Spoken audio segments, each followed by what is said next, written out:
Is Disney losing its magic? The prophet truth revealed?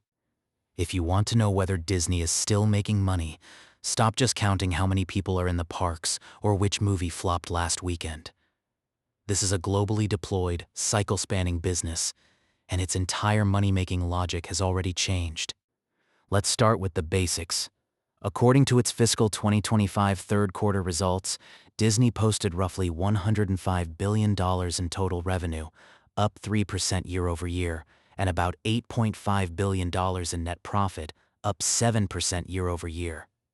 Just looking at those headline numbers, the company is still very profitable.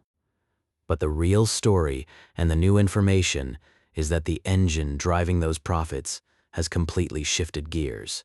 The first big change: streaming is no longer a cash-burning black hole.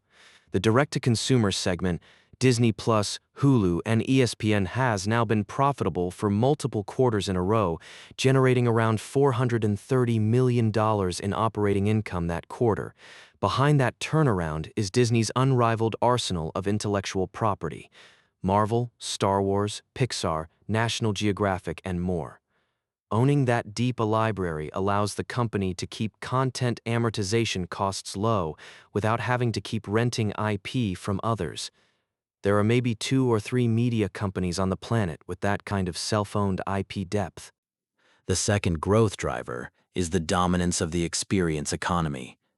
A lot of people still don't realize that Disney long ago stopped being just a theme park company. It's now an IP-powered retail and experiences giant. In fiscal 2025, the Parks and Experiences segment brought in more than $36 billion. Cruise ships have become a serious new cash cow. The sixth ship, the Disney Treasure, sailed through its first year with over 95% occupancy, and 4 more ships are set to launch by 2026. At the same time, expansions like the Frozen area at Tokyo Disney and the Zootopia 2.0 plan in Shanghai are turning the parks from low-frequency tourist attractions into high-frequency vacation destinations.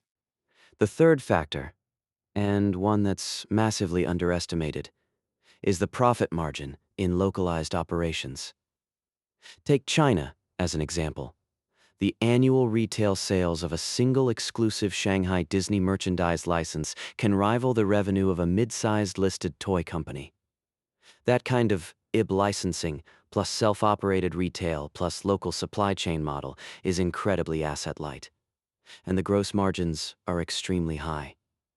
It's a real profit lever, quietly hidden in the financials. Of course, the risks are sitting right out in the open. The rising per-guest cost at U.S. parks is running into consumer fatigue, and Universal's new Epic Universe park in Florida will start pulling visitors away in the second half of 2026.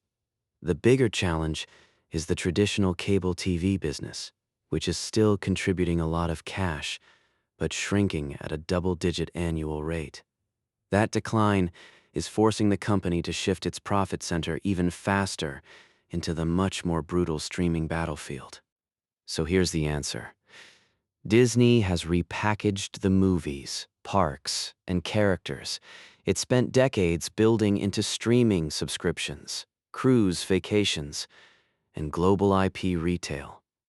And those are where the real future profits will come from. As long as middle-class families around the world still want to trade their money for a little bit of magic, Disney will have no trouble taking it straight to the bank.